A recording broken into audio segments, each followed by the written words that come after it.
Committee of the Whole for Monday, July 13th, 2020 at 6 p.m. Joining me in the council chambers is Councillor Rintoul to my left, and to my right, Mayor Cliff McNeil-Smith. And joining via video conferencing is Councillor O'Keefe, Councillor Duncan, Councillor Fallett, and Councillor Wainwright. Begin by acknowledging that we're holding this meeting on the traditional territory of the Wasanich people. And I'll look for the approval of the agenda if there are no additions and amendments. So moved. All in favor? Unanimously approved. And we'll move down to the next item, approval of minutes. Regular Committee of the Whole meeting, March 16th, 2020. I'll move approval. And I'll second. All in favor? Moved unanimously. Down to Parks and Infrastructure. Changes to water meters in new multifamily condo buildings. We have a report dated July 7th, 2020. And I'll look to staff to see if they want to do an overview.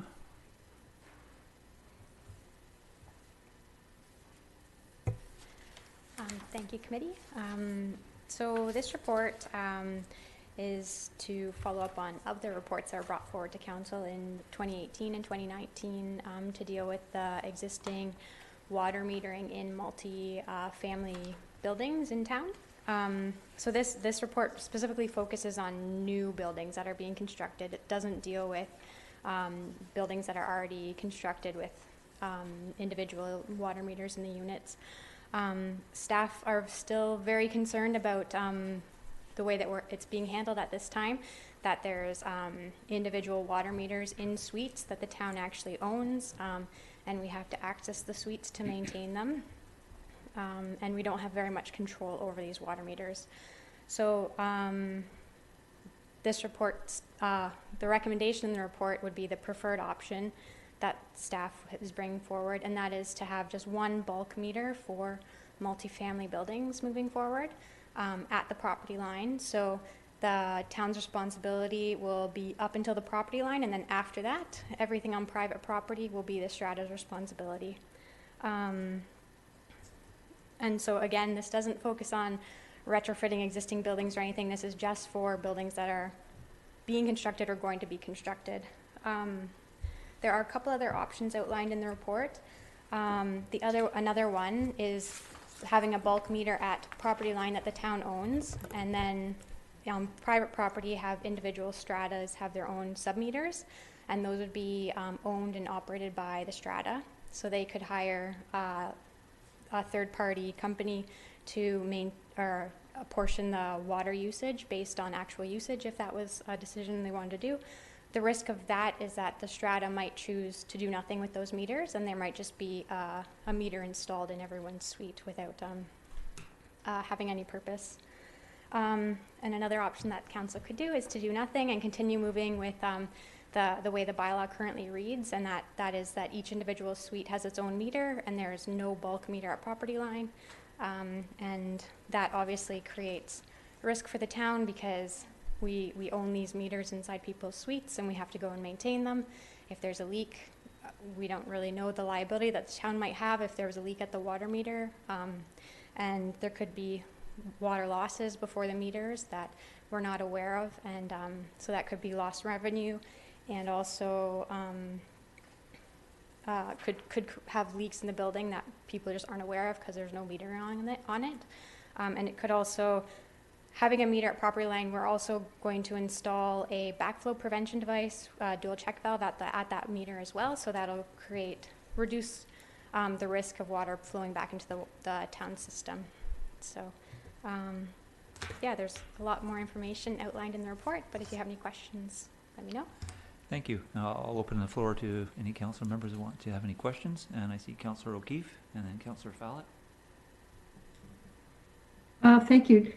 I just need some clarification about the current system.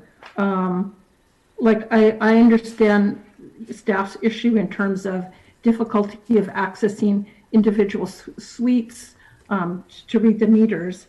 But my understanding from the report is that the current process is that in new developments that water meters are installed in a shared utility closet on each floor. So I just wanted to confirm that was the case. Because in some places of the report, it talks about the issues of them being in individual suites. So I'm just wanting to clarify whether, I know that those exist, but it sounds to me that the current process is that water meters are in a shared utility closet. Correct. That is a recent change that the town has made, requiring developers to install a shared utility closet on each floor and have the water meters in that utility closet. So that is correct. We still need to access, we still don't have access agreements with each strata, so we still need to access the individual floor. And there's still liability for the town if those water meters leak within the strata. And I'm wondering, do we have any information about, how often that's happened or that we've had to deal with those sorts of things in terms of leaks or damage? Our public works staff, I'd say, probably gets called, I don't know, maybe once a month about a water meter. Often it's not actually the water meter that's the issue, and then they have to enter. Well, so again, this is existing properties, lets them have them in the suites. They have to go and deal with it, and then often it's not even the water meter, and therefore they've entered someone's private residence, and yeah. Okay, yeah, okay, thank you for that. Okay. Councillor Fallett? Thank you very much, Mr. Chair. Ms. Clary, how are we going to, or what is staff's thoughts about how we're going to sort out the problem with the existing buildings? I can understand putting the argument for the new buildings moving forward, but we're still going to have problems. Are we looking at this as just something that the town is going to be carrying? Through to Councillor Fallett, a subsequent report will be brought forward proposing a solution to those.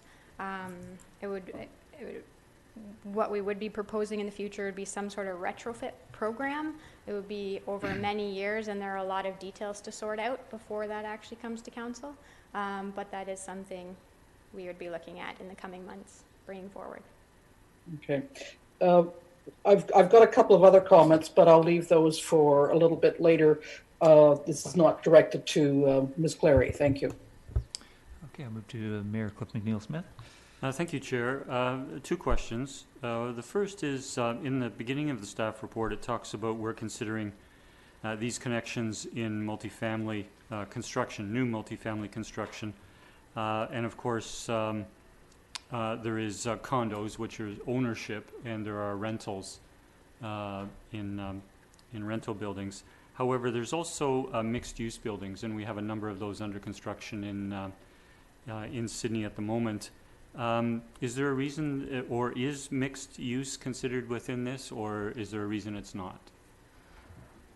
We would recommend with mixed use as well that the town's responsibility ends at property line, and then it's the strata's responsibility if they would like to install water meters for the commercial uses in the building. Okay, thank you for that clarification. The other is with regards to the possibility, for example, if council chose to have a meter at the property line, but not require meters for individual units. Is it expensive to retrofit a building? So if, let's say, when the way it works now is the owner, the developer pays for the cost of the meters. It indicates that in the report. If the developer doesn't install the meters at the time of construction, once the building's complete and the strata takes over, if they wanted meters, it would be up to the strata at a cost to the strata to do that. Would that cost be significant to install meters afterwards, or just marginally more than at new construction?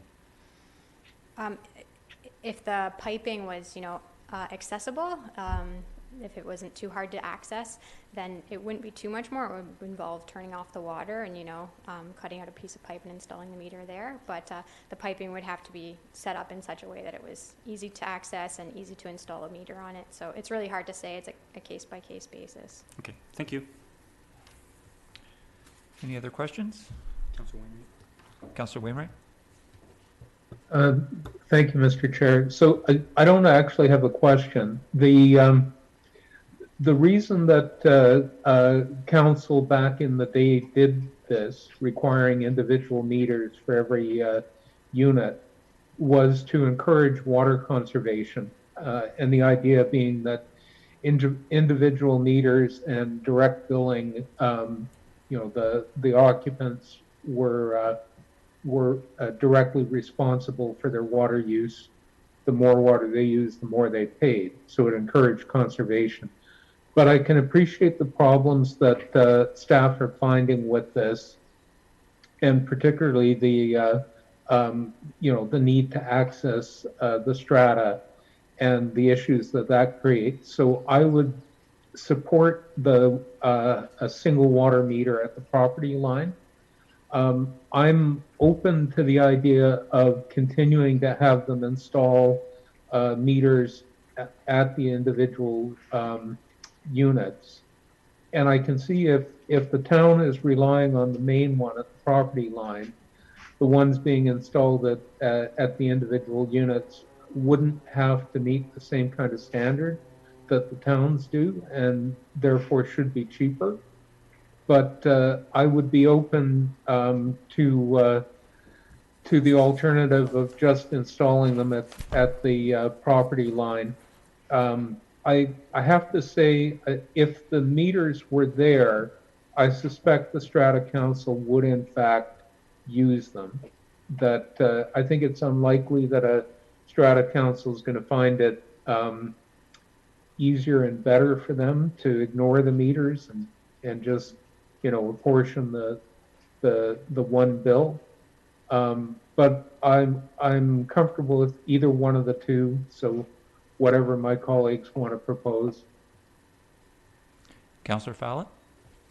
Thank you very much. In continuation, both from comments from the mayor and from Councillor Wainwright, retrofitting is always going to be more expensive,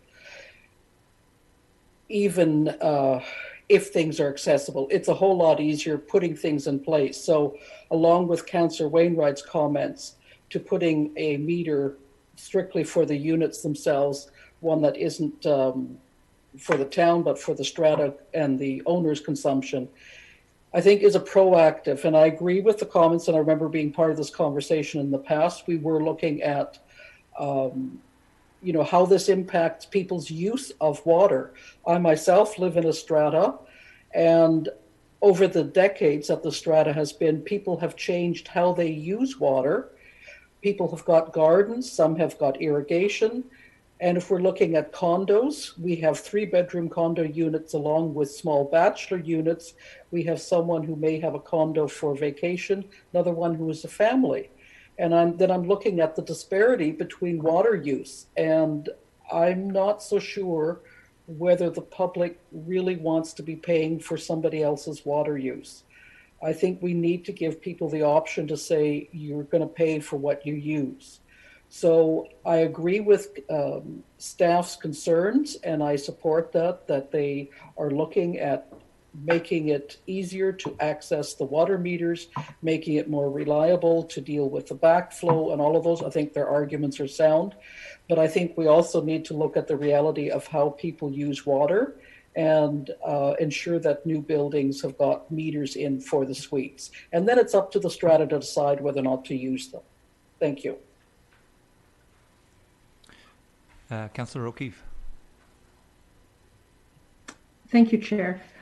So my issue with this back in November, and when I replayed the tape from our meeting, I think it was other council's concern is one thing we wanted to see was some more information on whether there was technology that we could use to address some of these issues. So remote reading of meters,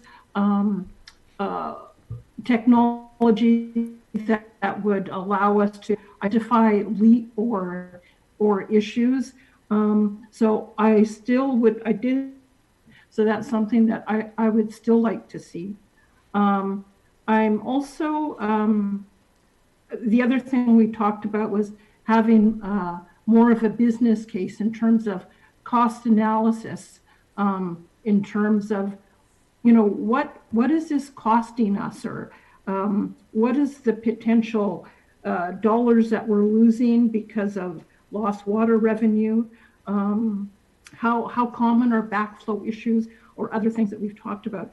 And the reason for me wanting to know that is because, as Councillor Fallett has explained, and we talked about it last time, the issue of water conservation is something that's important in light of climate change and, you know, just that issue of fairness of people wanting to just pay for what they're using. And I think Councillor Duncan had brought up in November some evidence that meters do contribute to conservation of water use. And so for me, it's an issue of balancing. I totally understand the points that staff are making, but if I'm going to abandon those important things of water conservation and fairness, I need to have some more information and make sure that we've looked at all other avenues. So especially the technology is something that I'd like to see before this. Just one more point in regards to having the 2 sets of meters. I'm not in favor of that because I presume that's going to add costs for developers, and at a time when we have concerns about affordable housing, I do have concerns about adding costs to developers that would therefore increase the price of housing. Thank you. Councillor Rintoul. Thank you, Mr. Chair. And thanks to my colleagues. Certainly lots of items to think about here in this context. Certainly for myself, I was quite comfortable with the recommendation coming in, and in part because I think we've moved into an era where we're seeing concerns around insurance rates for stratas, in part due to water damage. The staff report and the presentation from staff addressed the issue of leakage from water meters. I see this as being an opportunity to help address concerns of that nature, and in part liability potentially to the town as well for multiple water meters on premises, staff safety in terms of accessing buildings and monitoring these meters. And so, I think we've seen elsewhere, mentioned in the report, certainly many of us have obviously had some exposure to it through life experiences. These stratas come to terms with charging for things like hot water that may be in a central boiler and not metered on a per unit basis. They come to terms with how they charge for irrigation equally, and whether it's per square foot in the size of the unit, number of occupants, that's up to the strata and their governance process to address. So, I remain comfortable with the recommendation that's before us, Mr. Chair. I'll leave my comments there. Councillor Duncan.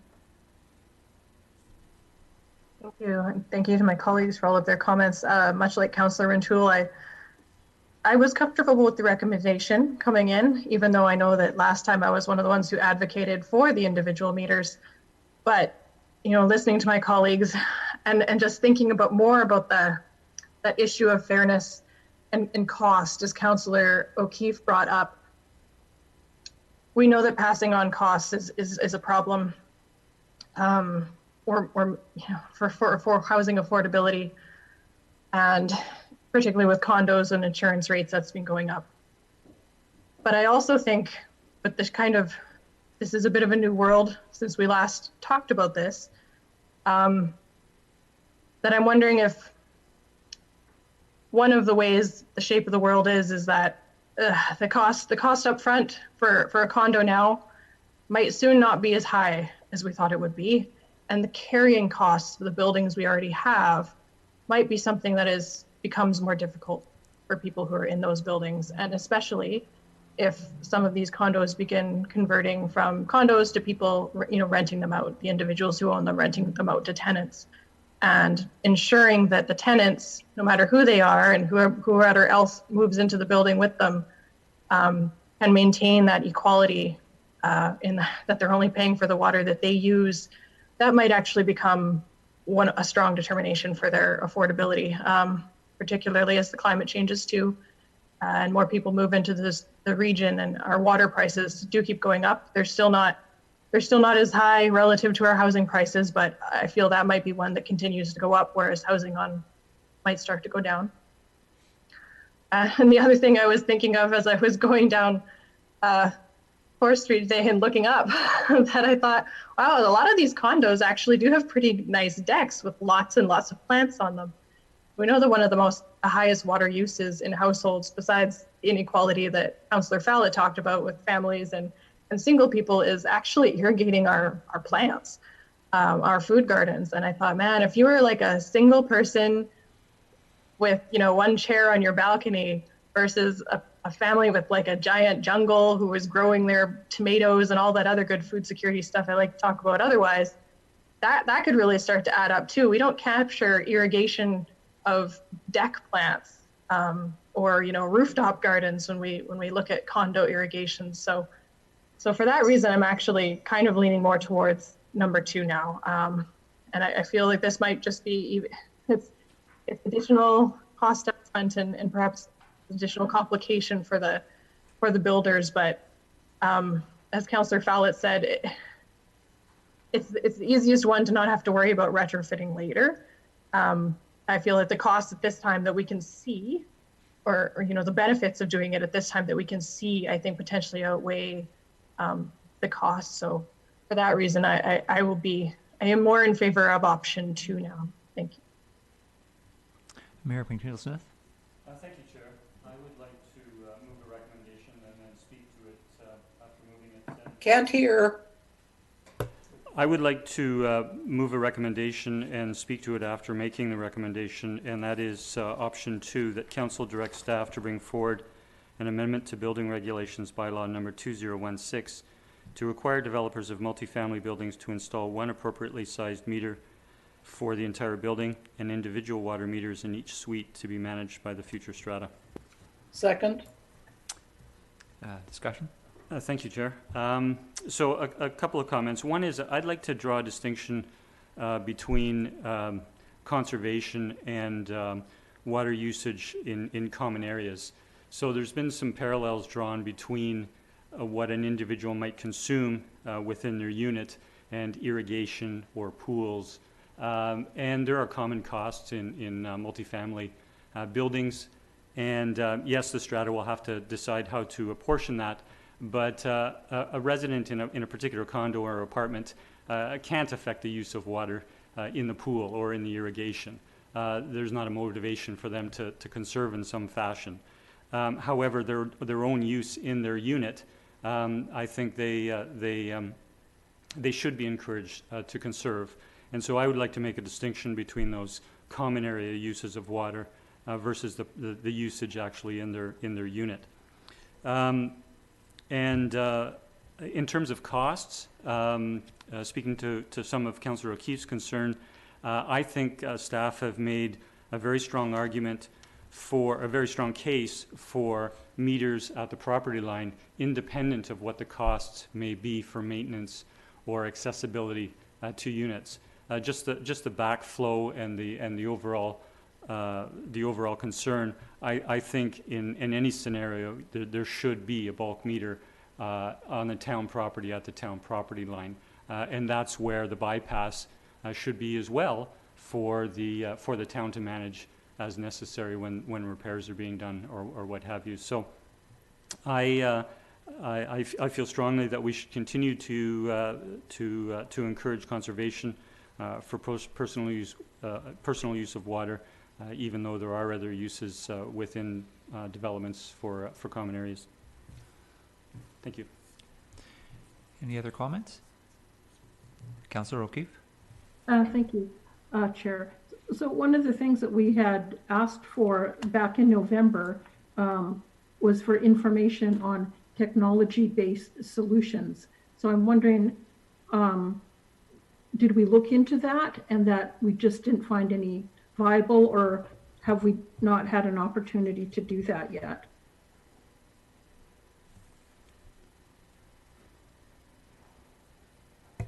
Through the chair to Councillor O'Keefe. So I guess the issues are with maintenance of these meters and the risk of, the town not having control over the area where these town-owned water meters are located. I guess I'm not really quite sure what type of technology would address that issue. What exactly are you hoping to find? Because so meter reading, there are several buildings that have meter readings on the inside of the building, but there's a panel that allows them to read all the meters in the building from this one location. So although that takes more time than if the water meter was just at property line and they could just, walk by and collect that data, I'm not sure. I guess what type of technology are you hoping for? Well, I don't know exactly. All I know is that that was something that we had discussed in November as a possibility. So I think there was some discussion about internet or wireless-based technology that could read meters. I know that for other types of things, there's processes that you can put in place to identify when there's anomalies in terms of water flow rates, in terms of, so if there was a leak, that there would be some sort of alarm or something that went out to identify that there's a leak. I know, for example, at the Shaw Discovery Center, so they have sensors in the floor so that when there's a leak, there's an alarm and they get alerted wherever they are to attend to that. So I'm obviously not an expert on water systems, but I just had a sense that there might be some things out there. So if there isn't, that's fine. But it seemed, I guess I was hoping to get some information on that before moving to a process that would involve, under option 2 anyways, additional costs for developers. Can I just a point for clarification? Sorry, under option 2, there isn't additional cost to developers. Well, sorry, a question through the staff. Would the developer be paying for the property line meter on town property? Yes, they would be. Okay, so there's the additional upfront cost, but in terms of maintenance of that afterwards, it would be the town's responsibility? Yes. Okay, so I stand corrected, Councillor. Yes, there would be an additional upfront charge at the time of development, but not ongoing maintenance. Okay. Thanks for that response. I'm just going to go to staff. Andrew, seriously. Thank you, Mr. Chair. In terms of additional cost, it's not certain that there would be, because the sub-meters are going to be less expensive than the ones we currently require. So it'll probably balance itself off between the 1 meter at property line and the cheaper sub-meters, depending on the scale of the development. Thank you. Councillor Duncan? Thanks. I was also going to say, I think the original time we brought this up, which is why Councillor O'Keefe is remembering that we discussed the technology, is that we were talking about the system of having the individual meters on their own without the sub-meter, or moving to us with just the 1 meter at the property line. And we didn't kind of have the option 2 of the combined one on the table at that time, because it had been brought forward to us in terms of the difficulty in getting the meter readings. And so I think that's why she remembers that we were discussing technology to aid the meter readings, given our inability, or, in some cases, difficulty getting access agreements and things like that. And so that point is now kind of moot if we're looking at a system where the town's business is over at the property line. We don't have to worry about how they read those meters anymore. So I think that was why we'd originally brought that up and why it no longer applied. Anybody else want to comment? Seeing none, I'll look for All those in favor? Opposed? One opposed. Motion carries. Thank you, staff, for the report on the overview. And move down now to present development and planning, and we have two presentations. First, the development permit application number DP 100817 at 10478 Rest Haven Drive to construct two 2.5-story multifamily residential buildings containing a total of 7 townhouse dwelling units. And we have a presentation tonight by Will Paraboom from Victoria Design Group. Mr. Paraboom, the floor is yours. Thank you, Mr. Chair, members of the committee. My name is Will Paraboom, Victoria Design Group. This project is a 7-unit townhouse project with an inner courtyard driveway. We've got 3 units facing Rest Haven, and then the 4 units at the rear of the property that are facing the park area to the rear. Each one will contain a private courtyard patio. The ones on Rest Haven will be facing the street. And again, the ones facing the park patios will be to the park. Again, these are basically traditional type townhouse units, sort of a bit of a row house kind of a look to them in a sort of a West Coast fashion.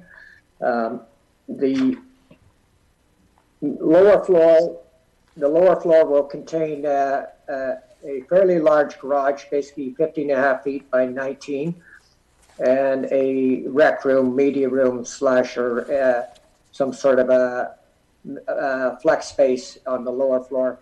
We purposely made the garages oversized just so that we can contain the recycling and garbage within the garages itself, instead of having garbage areas and refuse areas outside of the building itself. This way we can contain them in the building themselves, and also allow for, even though the bylaw does not require bicycle parking, we all realize that cities are a great place to be able to travel by bicycle. And so we're allowing for that to have some of that storage in the garage areas itself. The main floor of the units are basically just a kitchen, open dining, living area with them. The end units have an area where the pantry can be converted to elevators on Block A that faces Rest Haven. And then on the upper floor, we basically have 2 bedrooms upstairs, a bathroom, ensuite, and laundry. So a family could live in this if they convert one of the lower floor flex rooms to a bedroom. It could be a 3-bedroom townhouse unit, or just a 2-bedroom townhouse unit, just depending on what your needs are as a family. And again, if you look at sheet, I don't know, we have a number on here, but Block A upper floor plan, you can see the radiuses and areas that we've designed to make the units accessible. Other than that, it's, like I said, we meet all the zoning bylaws. I don't believe there's any variances we are asking for. We meet the setbacks, height. We're underneath below the required site coverage, substantially, actually, about 12%. Our FSR is at 1.06 with the bonus FSR at 1.3 allowable. So from that aspect, it's meets all the requirements of the zoning. We have a landscape plan on our last sheet, which basically shows 2 trees, boulevards type trees in the at the sidewalk, where we've taken we moved the property line in slightly to allow for a 2-meter sidewalk. Right away, I think it's just a few inches to allow for that 2 meters. So it would be just an easement allowing that to occur.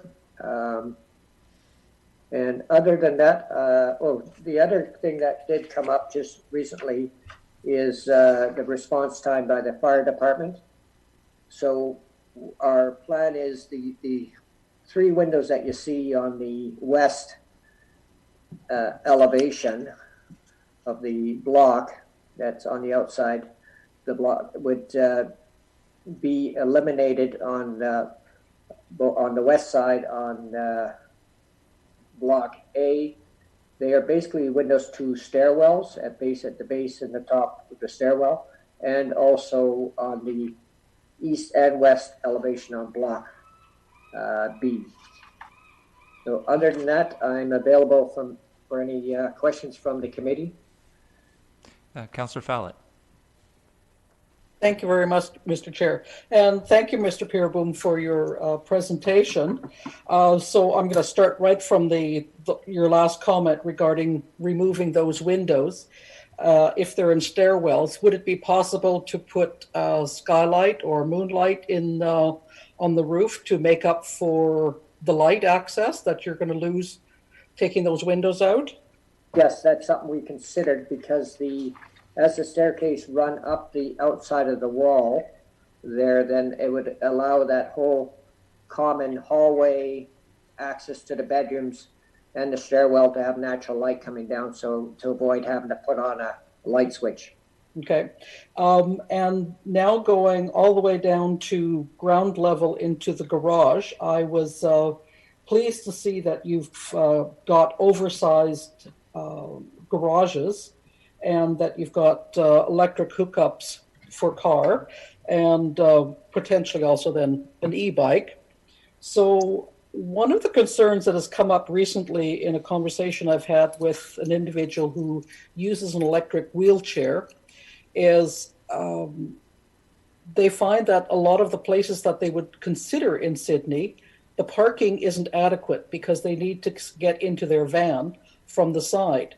So there isn't the space in the garage to get into their own vehicle, or if the parking spot is outside.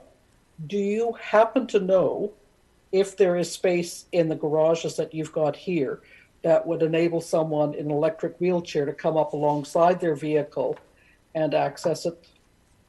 Yes, there is. These actually exceed a handicap parking or disabled parking stall by about 3 feet.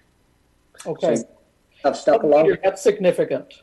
Yeah. Yes, have still your garbage cans along the wall and still have accessibility from a side-mounted vehicle versus a rear-mounted vehicle.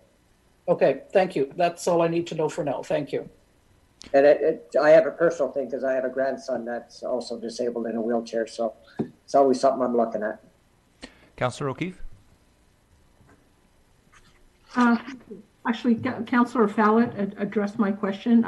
I'll just comment that I appreciate the accessible units, that you're attending to that, and that there is room in the garage for an individual who might have the situation that Councillor Fallett described with the side access. So thank you for that. Any other questions? Seeing none, I'd just like to ask one. Can you tell me if you know the price point for the units at this point? I don't have that information. That would be Mr. Rudd, the owner of the project, would have those numbers. But I would think they would be basically market driven. Is he there? Are we able to ask him? Sorry, Mr. Rudd, you need to unmute yourself. Thanks. Hi there. Yes, we're hoping sort of mid to upper sixes. Okay, great. Thank you. Units. They are over 1,800 square feet, so they're fairly large. Great. Thank you very much. Anyone else? No? Okay. Thank you very much for the presentation, and thank you, Mr. Rudd, for also joining in. We have a report dated July 7th, 2020, and a recommendation. I'll move the recommendation. Go ahead, Councillor Fallett. Oh, sorry, Councillor Fallett, go ahead. Thank you. I'll move the recommendation that the development permit application number DP 100817 at 10478 Rest Haven Drive be forwarded to the Advisory Planning Commission for further review and comment, subject to the condition that prior to review by the APC, Advisory Planning Commission, the applicant submit revised plans showing spatial separation calculations and design revisions that conform to the BC Building Code. Second. All those in favor? Oh, sorry, discussion. Sorry, Mayor McNeil-Smith? Thank you. Thank you, Chair. A question through to staff. Your mic?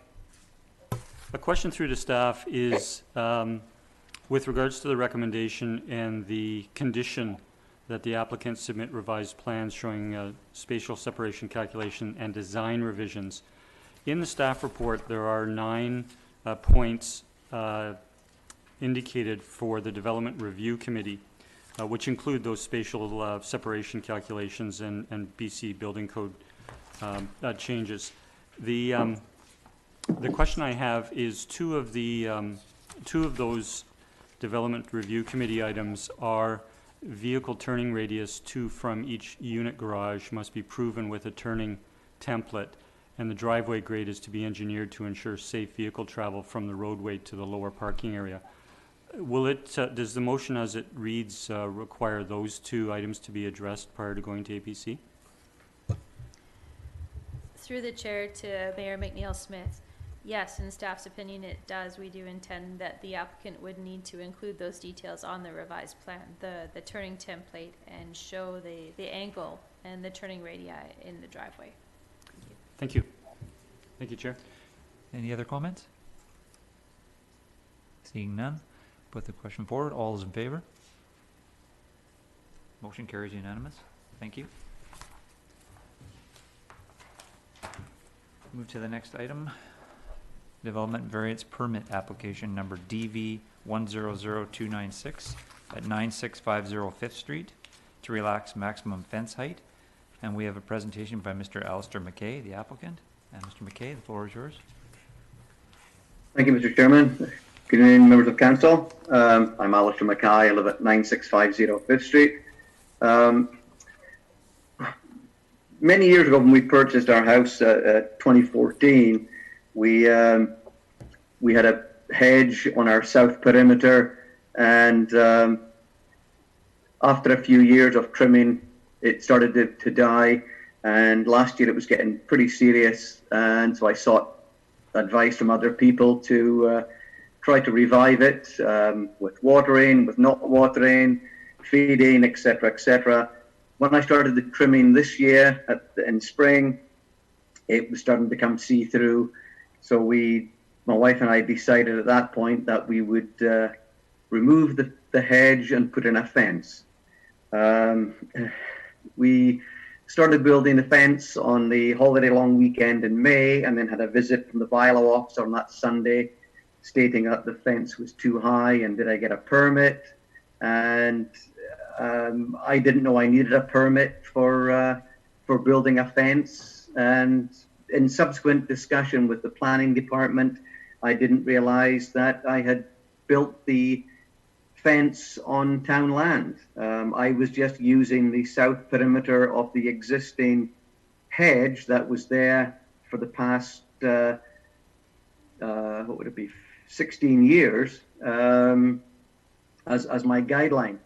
The height of 1.9 meters gives us a lot of privacy on our patio, which is nice and sunny because we're on a nice east-west corner of the roadway, and we use the patio a lot.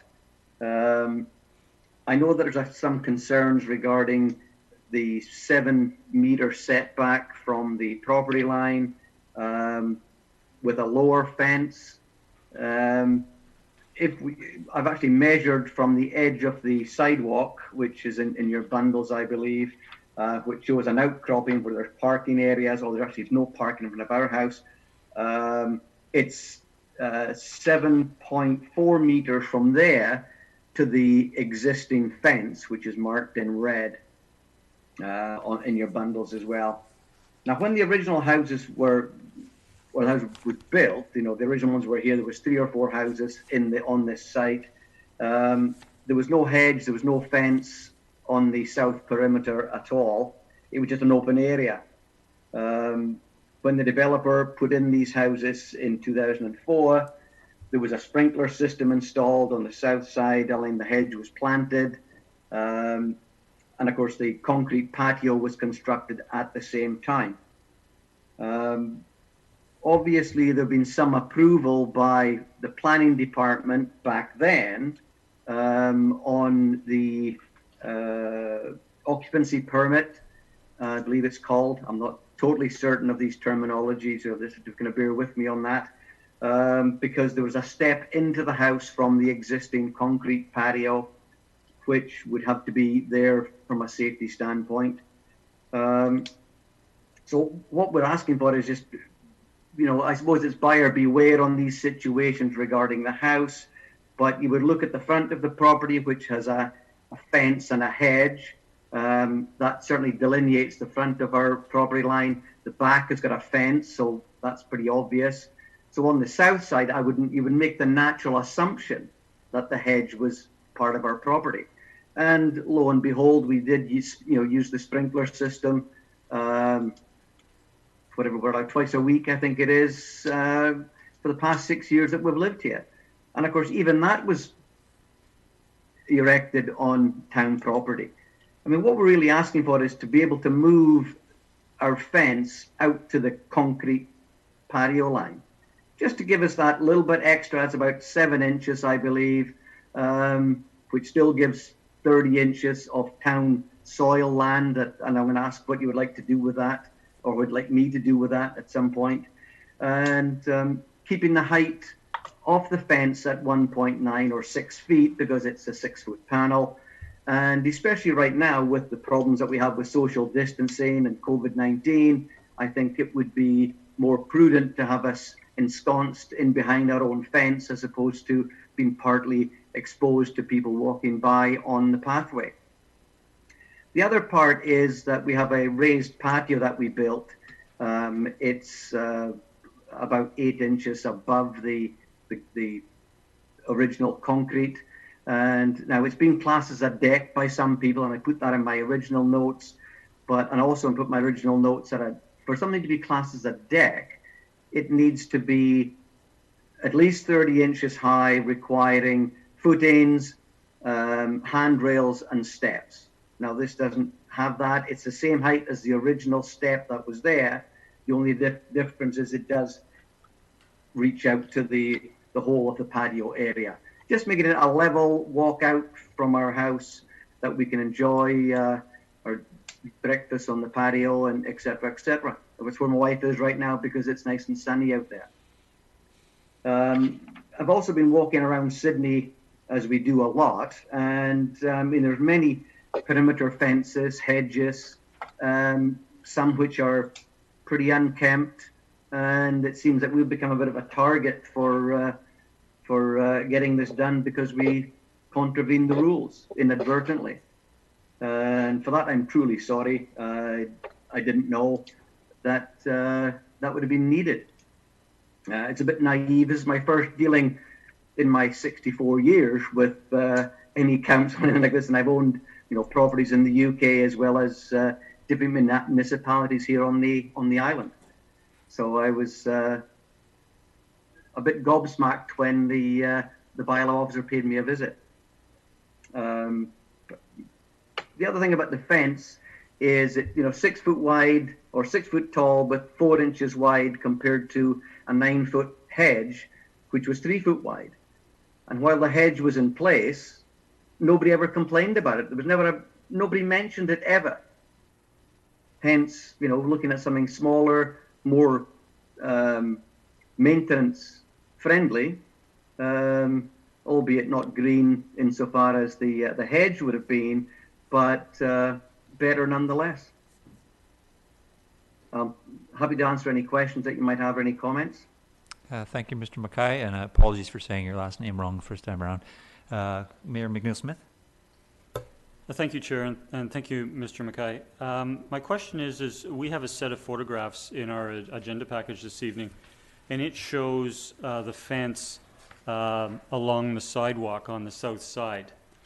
And and it also shows the lattice work above the panels. When I was by recently, I noticed that the fence is now lowered to the ground level. The lattice pieces are not there, but the fence has also been moved in a distance, and I didn't measure or get out and look, but it looks to be 1.5 feet or so from the sidewalk. Can you advise council what changes you've made and perhaps the rationale? Certainly. The pictures that you're seeing were the original ones that I took. I was advised by planning that I wouldn't get a variance for the fence to maintain where it was. It had to be moved back the appropriate distance, which I think was 0.935 meters, or for us older folks, 37 inches. That has now been done to comply with the order that I had of you get within compliance within 30 days. The fence has been reduced in height from the original height, which was 2.2 meters, I believe, to now being 1.9 or 6 feet. And then obviously the front two panels that you see in the photographs at the 5th Street end, they've been removed completely, and they will be reduced to the 1.2 accordingly.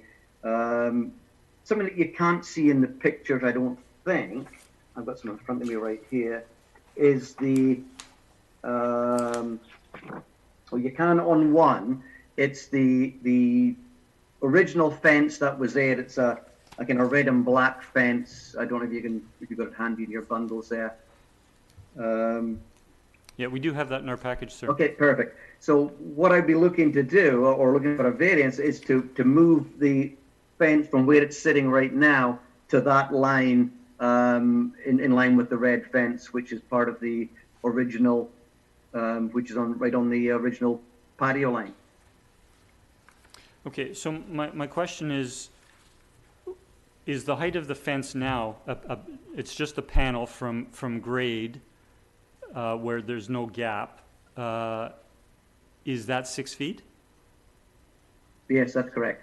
And I see the posts rise above that. Is it your intention or desire to want to include the lattice work, and that's what takes you to 1.9? Well, with a 6 foot as it is right now, the way the poles are, we just put that there temporary so that we'd have some kind of barricade between us and the sidewalk until we got this resolved by yourselves. So once we get this settled out, they'll be cut down to an appropriate height, and they won't be interfering with anything else.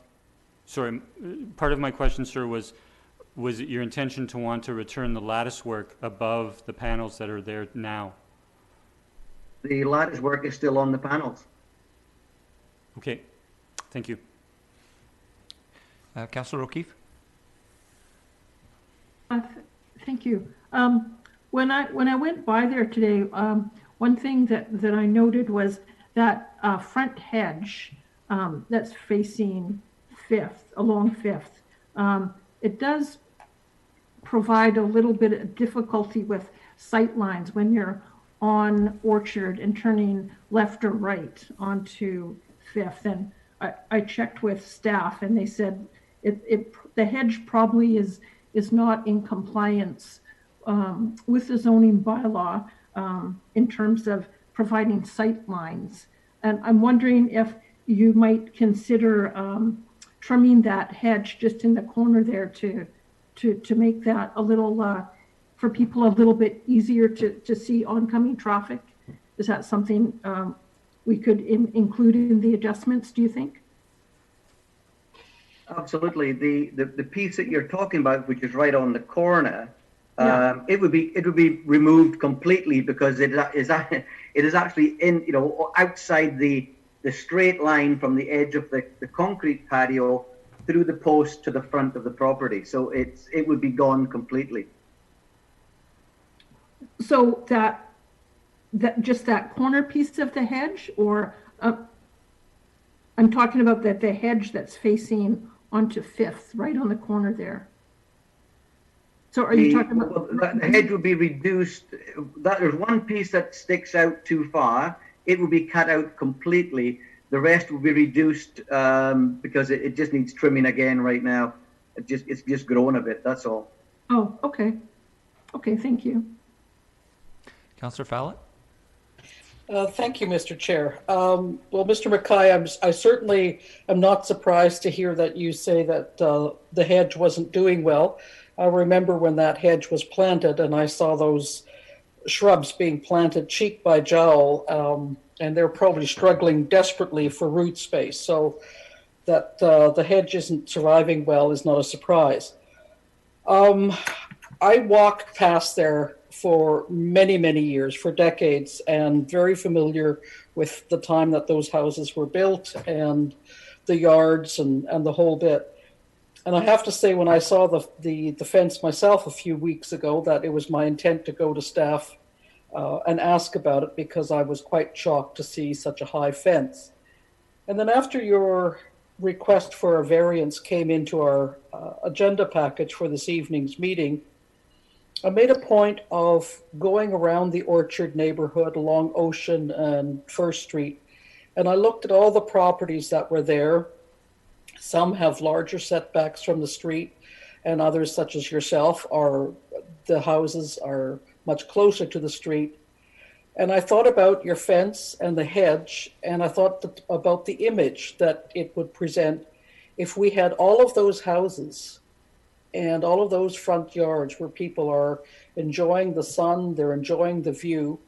If they were to be fenced, such as the request that you're asking for, and I don't know if I want to live in a town like that, quite frankly. That's not an image that would make me feel comfortable. And while I respect your desire for privacy, I think we all want to have a certain level of privacy. As you said yourself, it is buyer beware. I think there's also an onus on the part of yourself when you buy a house that's on the corner of one very busy street, and certainly a side road, and you're on two corners, two streets, I should say, and that automatically changes the dynamics of the level of privacy that you, given the size of the lot. So I do have some concerns with your request for the variance, and I'm eager to hear what the rest of council feels about it. I don't feel comfortable with your request for a 6-foot fence. Thank you. Mayor McNeil-Smith? Thank you, Chair.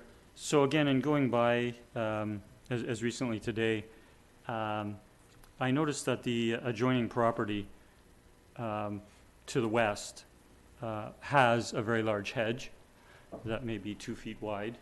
It is at least 6 feet high. In fact, it appears to be, sitting from a vehicle on the roadway, the identical height to your fence as it exists today. So not as we see in the photograph, but as the fence is lowered to ground level. That hedge comes right out to the sidewalk, and in fact, it looks like it's trimmed with some frequency to keep it to the edge of the sidewalk. And I note that you've taken the initiative after becoming aware of the situation to move the fence to, again, I'm using 1.5 feet. I don't know if that's the right distance, but approximately that, in from the sidewalk and at a 6-foot height. And it looks perfectly normal to me in terms of being set back a little bit from the sidewalk, and in terms of being no higher or the same height as adjoining fences. And you do see 6-foot fences elsewhere. It's just given the zoning bylaw in that particular location, a fence is not permitted that high, but it looks perfectly reasonable to me. In terms of making a recommendation, I don't know where your fence is today with regards to requiring a variance. The fence that we're looking in the drawings requires a variance, but I'm satisfied with where the fence is, what the height of the fence today and the location of the fence today. Any other questions for the applicant? Can I make a comment? Sure. Go ahead, Mr. McKay. Thank you, Mr. Chair. it's more than 1.5 feet, Mr. Mayor. It's 37 inches from the side of the edge of the sidewalk to where the fence is currently sitting. Part of what we would like to have is to move the fence out about 6 or 7 inches to the edge of the concrete patio that's there. You may or may not have noticed, but it's set back from where the original concrete on the patio was.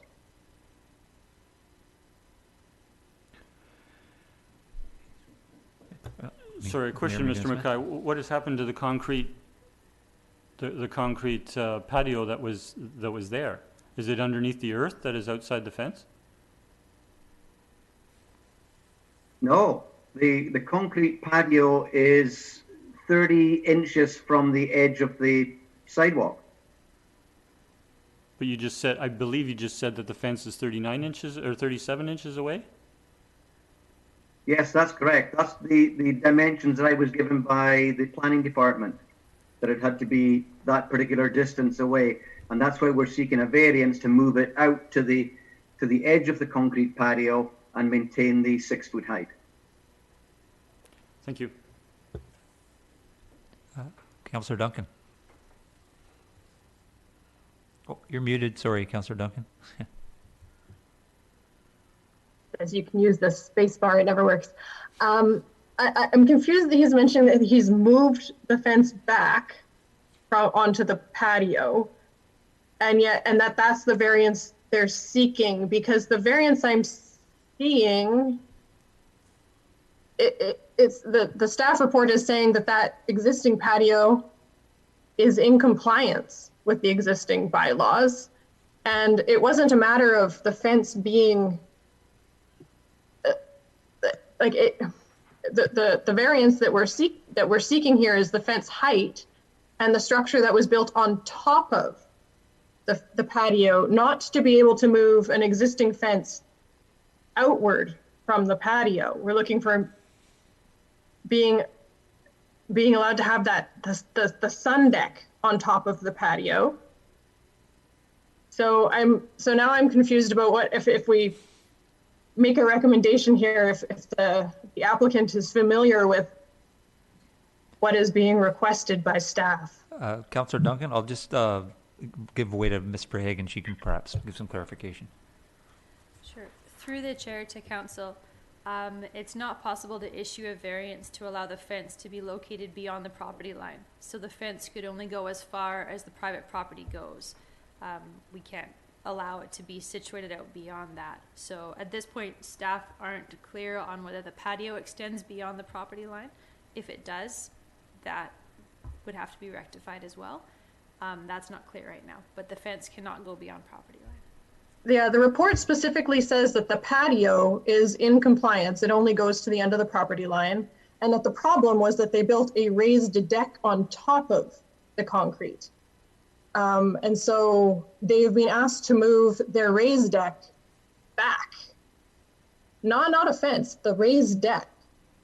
And then we have the issue of the fence height. So I'm just not sure if the applicant can restate the issue about what the concrete patio is, because if he's moved the fence backwards onto that patio, that was not part of the requirement that staff would have given you. That was to your property line, that was okay. But it's the sun deck itself that is now too close to the property line.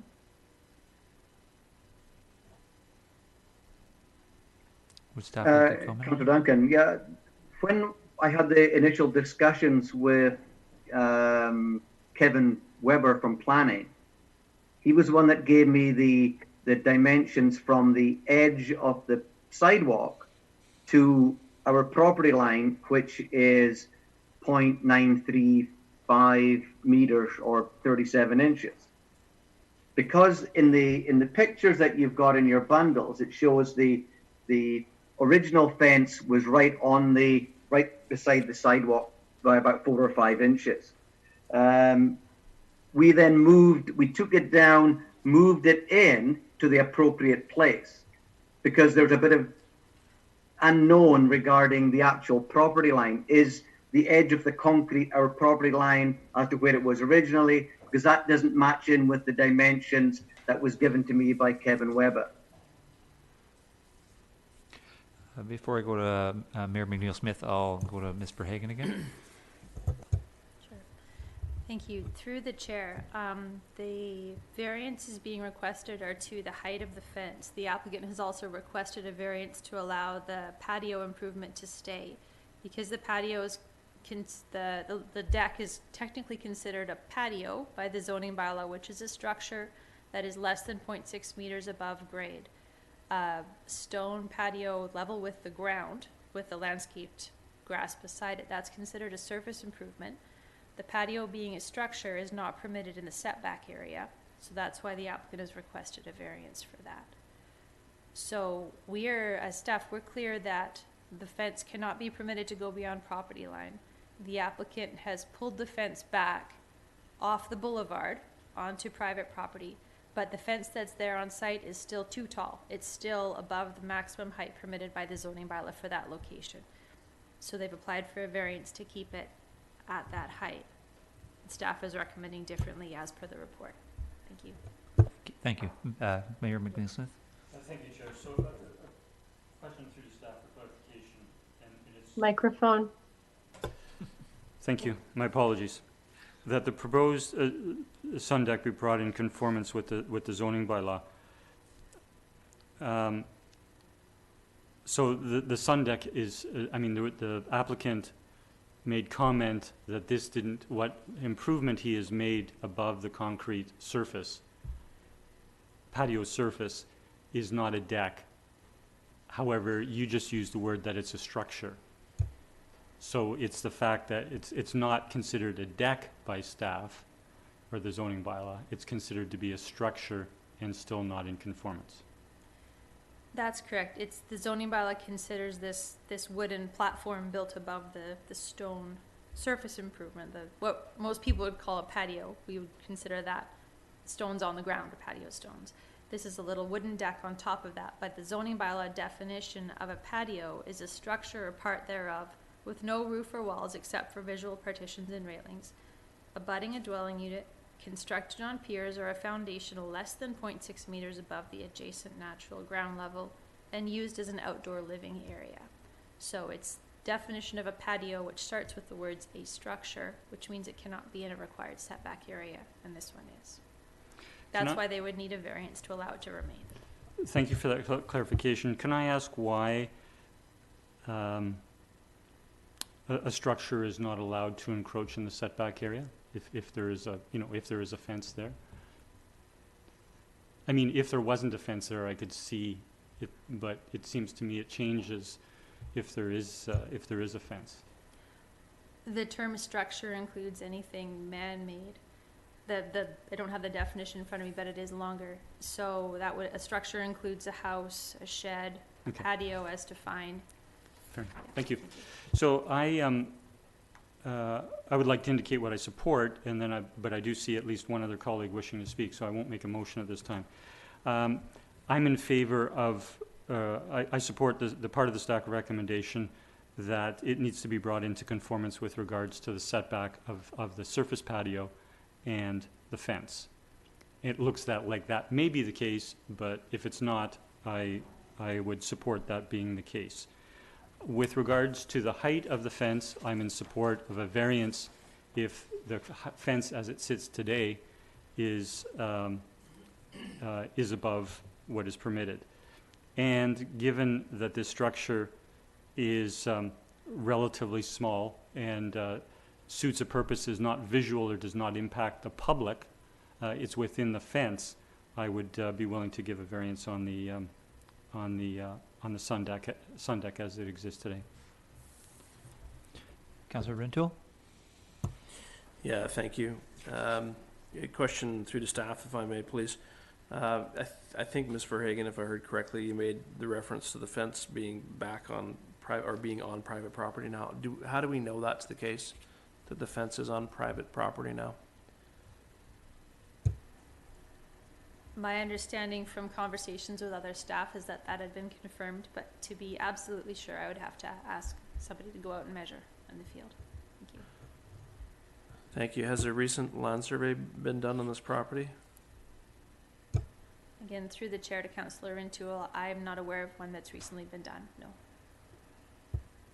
Okay, thank you. So a public service announcement, when you're building a fence, to avoid a scenario like this, have a land survey done. And I'm not in conflicts of interest there any longer. I'll leave my comments there. Councillor O'Keefe? Thank you. So I'm just going back again on the sun deck. So the proposed is 0 setback. What's required is 3 meters. So staff are proposing then that 3 meters of the sun deck would have to be dismantled. Is my understanding correct?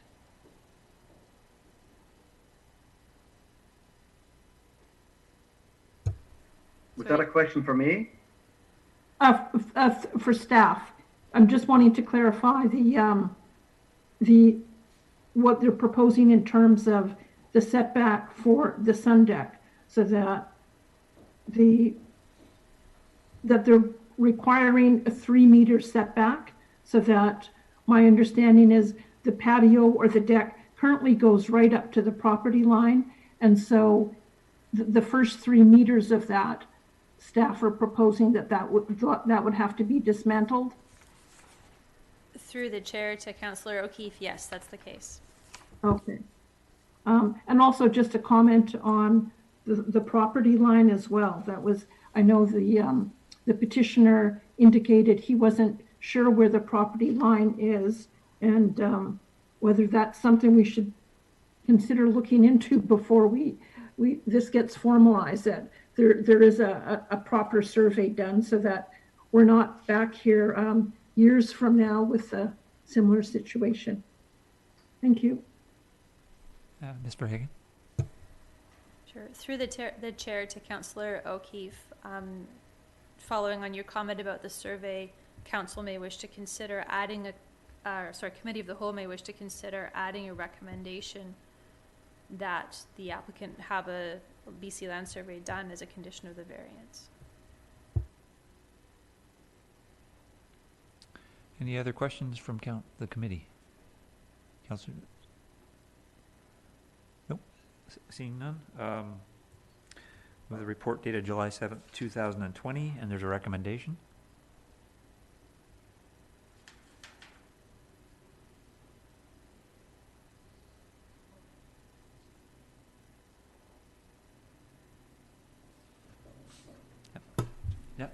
Thank you. I'm pausing here because I'm trying to determine the wording, but I will state number 1 that keep the 0.2 meter high raised sun deck in the exterior side yard at a 0 meter setback.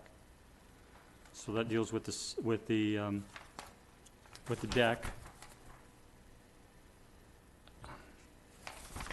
Would you like to deal with these one at a time, maybe? Sorry? Would you prefer to deal with these one at a time, perhaps? Yes, please. Sorry, Mr. Humble? Yeah, just, yeah, it's not something that you can necessarily keep. You would have to indicate support for the variance. Okay, so I would like to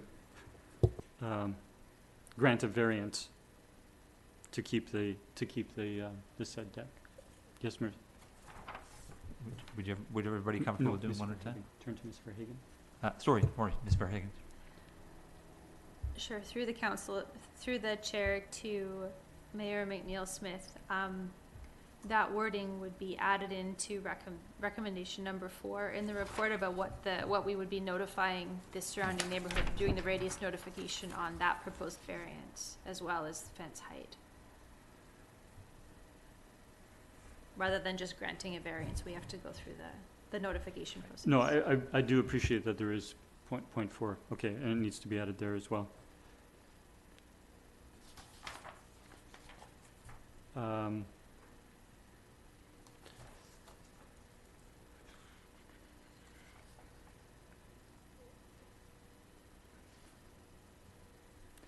Is 6 feet equal to, a question through the staff, is 6 feet equal to 1.9 meters? Thank you.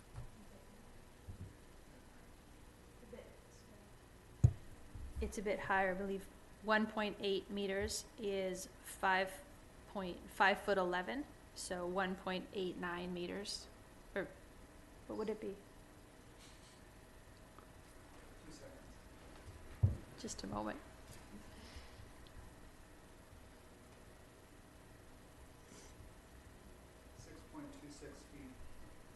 Is what? 1.9 meters equals 6.26 feet. So 6.23 feet. So if we want it to be 6 feet,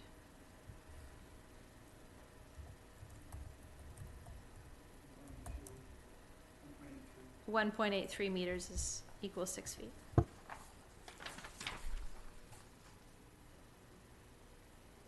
And sorry, what is,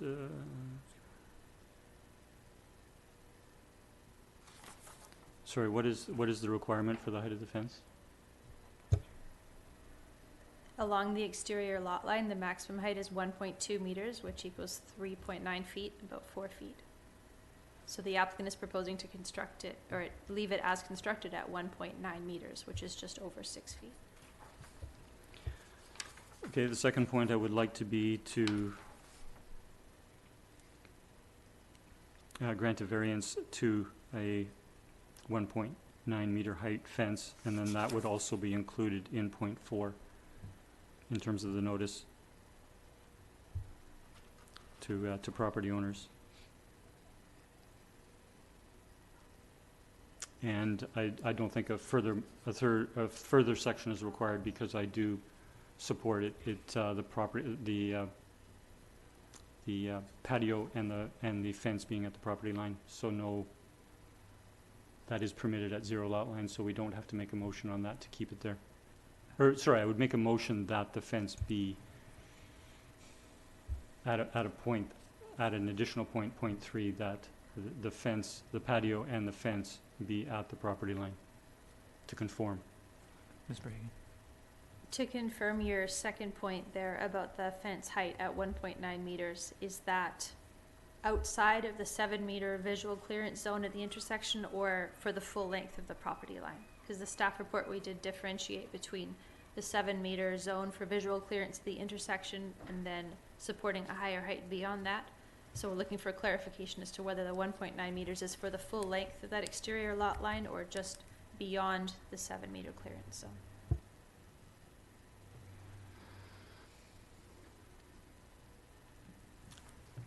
I'm satisfied with how it looks today, but I don't know what that is So I see other today. So I would go with the staff recommendation for, if I may, could I be permitted to ask Mr. Mackay a question? Mr. Mackay, what is the length of that fence at the moment, please? I'll look out my window and I'll just check. I don't know exactly what it is, but it's about 3.2 meters from the inside edge of the 5th Street perimeter fence to the existing red and black fence that's there right now. Thank you. So again, in our drawings, it does show as going out to 5th Street, to the property line at 5th Street, but presently it's not, so I would make the go with staff's recommendation for that distance. I think the length of the fence was 1.79 meters, or sorry, it was 7.66 meters long span.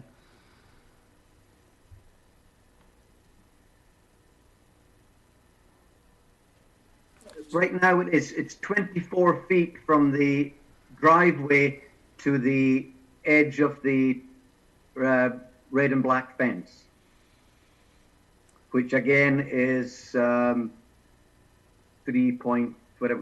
meters from the front, which does provide plenty sight line at the lower level, because that's what we'd be looking to do, is to drop the fence down to the 1.2 meters at the front of the property to give safety sight lines, which again, like I said in my opening comments, it is 7.4 meter from the edge of the sidewalk to the post at the red and black fence. Ms. Bragan. If I could draw attention to Appendix D in the staff report, the site plan that shows the color-coded sections of fence there.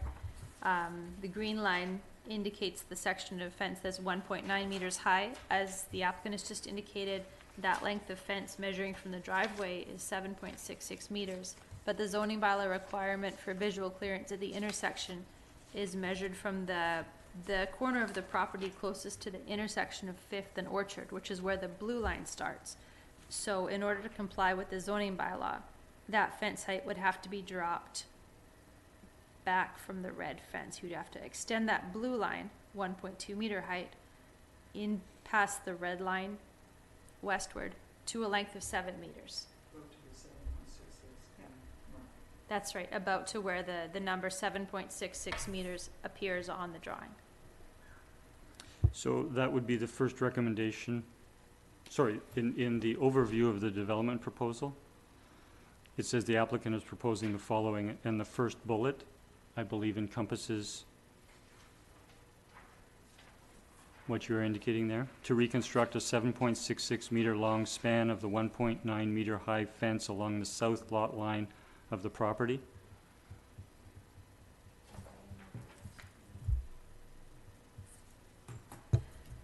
No, they're proposing to keep the fence higher in the 7 meter zone where it needs to be shorter.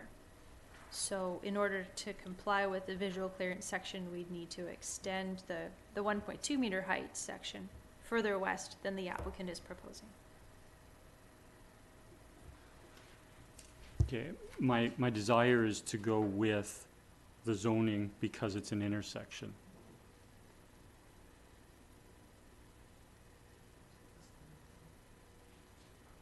So if you could suggest wording, Ms. Verhagen. Do I have to Sure. make a comment? Yeah, certainly, Sure. Mr. Mackay. Thank you.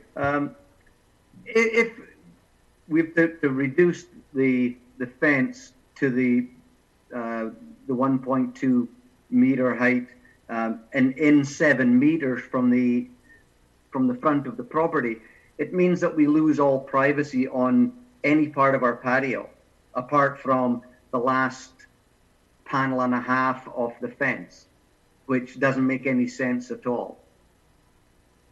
That's, the main reason we're applying for this is just to keep our privacy, keep our safety, and our stuff on our patio. Not to be difficult, but there is plenty clearance as you look along the road. See other councillors wishing to speak. Do you want to move the Well, recommendation? I'm trying to complete a motion. Okay. Mr. Chair, yes. If I could suggest some wording, then I think you may want to choose to modify recommendation number 3, that the proposed exterior side yard fence be redesigned as we have a 1.5 meter fence.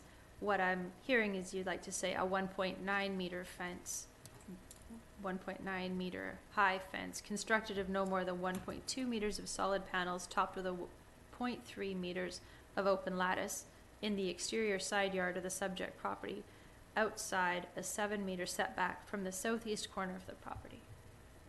That would allow the greater fence height beyond the 7 meter visual clearance zone.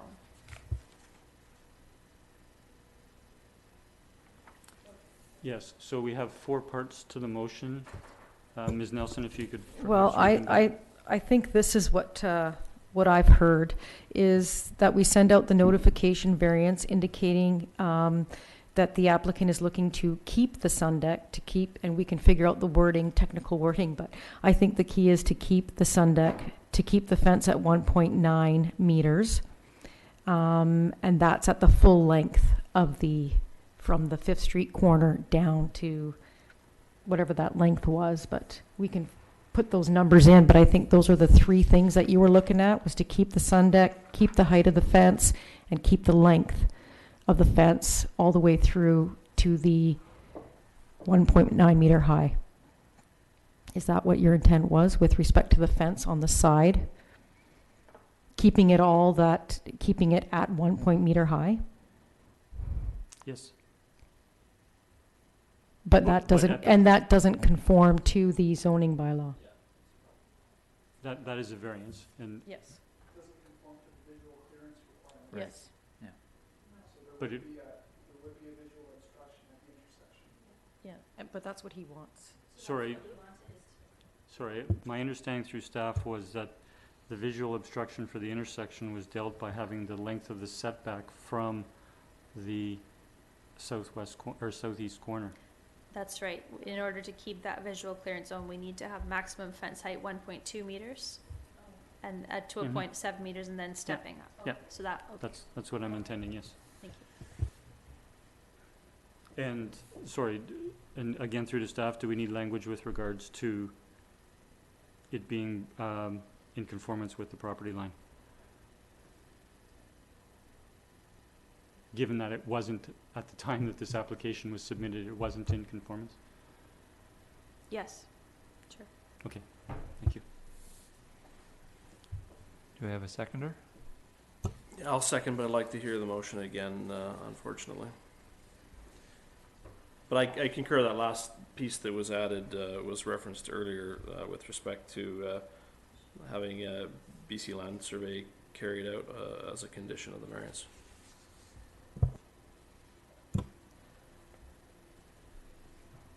So again, that would be to send out the notice, the area notice, indicating that the variance is to keep the sun deck, to keep the fence height at 1.9 meters, but to address the siding at the corner, so it would be reduced. Again, I don't know the visual clearance, yeah, at the corner of the lot. Yeah. To meet the visual clearance at the intersection. And that it adhered to the property line? To the zero Yeah. set, Yes. to the property line? So and- there's the four things. Sorry, and that a survey be done? I think the point of the survey is to ensure it adheres to the property line. Yeah. As a condition of the variance. Ms. Verhagen? If I could add, the report also talks about an illegal non-conforming front yard fence. There hasn't been discussion on that. There is a recommendation that the front yard fence, the red and black fence, be brought into conformance with the zoning bylaw. A question through to Mr. McKay, is that fence still there? Yes, that fence has been there since Yeah. we bought the property. It's always been there. It was never seen before by anybody because it was in behind the 9-foot hedge.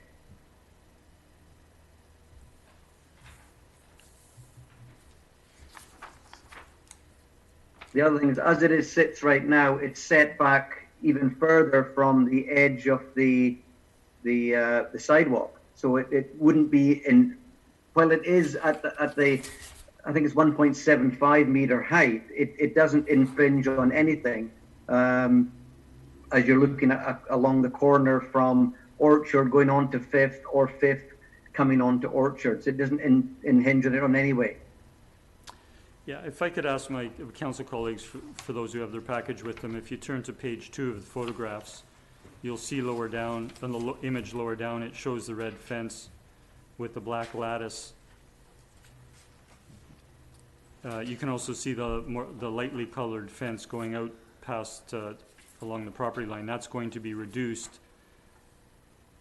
as per the motion. And so given that the height of this red fence does not impact sight lines at the intersection, I'm comfortable with leaving as it is.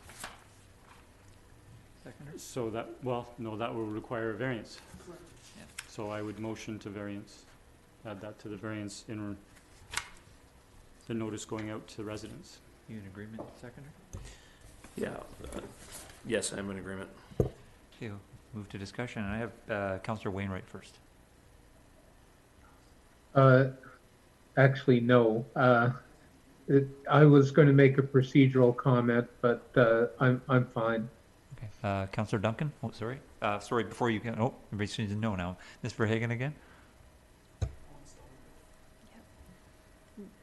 Through the chair to all of council, just a comment that that front yard fence, the red and black fence, also does not meet the zoning bylaw requirement for visual clearance at the intersection. Almost all of it is within that triangle defined by 2.7 meters down the front and the side exterior lot lines. So something to be aware of. Councillor O'Keefe. Thank you, Chair. So I'm more inclined to go along with staff's recommendations, all of them, except I'd be willing to propose that the sun deck stay as it is. I think, as Councillor Fallett mentioned earlier, that particular part of town, you know, when I went by there and I saw that big fence, it did sort of jump out at me as being out of the ordinary for that neighborhood. And I guess I just worry about that precedent of allowing taller fences in that neighborhood. I just don't think it's a good fit. And so I support staff recommendations as they propose in number 3. Also bringing the front yard fence into conformance. And I agree with, of course, getting a site survey done. And I would also add in that the front hedge be pruned down and height to comply with the zoning bylaw 2015. So I guess I would be voting against the motion for those reasons. Thank you. Councillor Duncan. Thank you. I will be voting against this motion as well. I'm in support of the staff recommendation for the front yard fence and the side yard fences. I'm willing to go with the variance for the sun deck. But yeah, despite the proponent's explanation and their letter, I'm willing to offer the generous staff recommendation of the modifications to the fence that they have provided, as well as the addition of the land survey to confirm where the property line is. Any further discussion on the recommendation? Councillor Rintoul. Yeah, I'm sorry. I'll just point out, Mr. Chair, that with the staff clarification on that front fence, the motion that's before us, I'm not comfortable given staff's clarification now, and more comfortable with the original staff recommendation with respect to the front fence. So we'll vote against the motion as well. Any other discussion or comments? Seeing none, look for all in favor. Opposed? There's 5 opposed. Motion's defeated. 6 opposed. Would someone like to move another recommendation? Councillor O'Keefe. Sure. I'll move the staff recommendation that the front yard fence be brought into conformance with zoning bylaw number 2015. That the proposed exterior side yard fence be designed as a 1.5 meter high fence constructed of no more than 1.2 meters of solid panels, topped with 0.3 meters of open lattice in the exterior side yard of the subject property, outside a 7-meter setback from the southeast corner of the property, and that a BC land survey be conducted to confirm the location of the property line, that the front hedge be pruned down in compliance with the zoning bylaw, and that owners and tenants in occupation of the property within 75 meters of 9650 Fifth Street be notified regarding development variance application number DV 100296 to vary the maximum permitted fence height in an exterior side yard, and that any written correspondence received be forwarded to council at the time of consideration of approval of the variance. Second. And actually, I guess now that I've said that, I'm just wondering whether because we added in some things, whether that last bit, number 4, needs to be amended, if staff could provide some guidance on that.